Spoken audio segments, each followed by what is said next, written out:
ಪ್ರತಿದಿನವೂ ಒಂದಲ್ಲ ಒಂದು ವಿಡಿಯೋಗಳು ವೈರಲ್ ಆಗುವುದನ್ನು ನೋಡುತ್ತಿದ್ದೇವೆ, ಕೇಳುತ್ತಿದ್ದೇವೆ. ಆದರೆ ಹೃದಯ ಸ್ಪರ್ಶಿ ಮಾನವೀಯತೆ ವಿಡಿಯೋಗಳು ಲಭಿಸುವುದು ಅಪರೂಪವಾಗಿದೆ.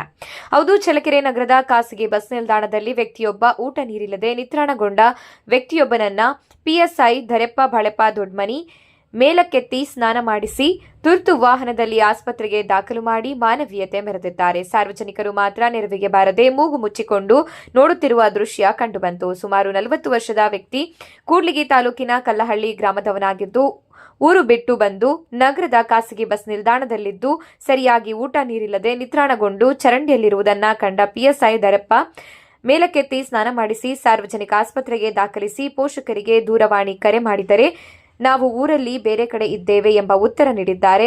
ಅಪಾಯದಲ್ಲಿ ಸಿಲುಕಿದ್ದ ವ್ಯಕ್ತಿಯನ್ನ ರಕ್ಷಿಸಿ ಮಾನವೀಯತೆ ಮೆರೆದ ಪಿಎಸ್ಐ ಧರೆಪ್ಪ ಬಾಳೆಪ್ಪ ದೊಡ್ಮನಿ ಸಾರ್ವಜನಿಕರಿಂದ ಮೆಚ್ಚುಗೆ ವ್ಯಕ್ತವಾಗಿದೆ.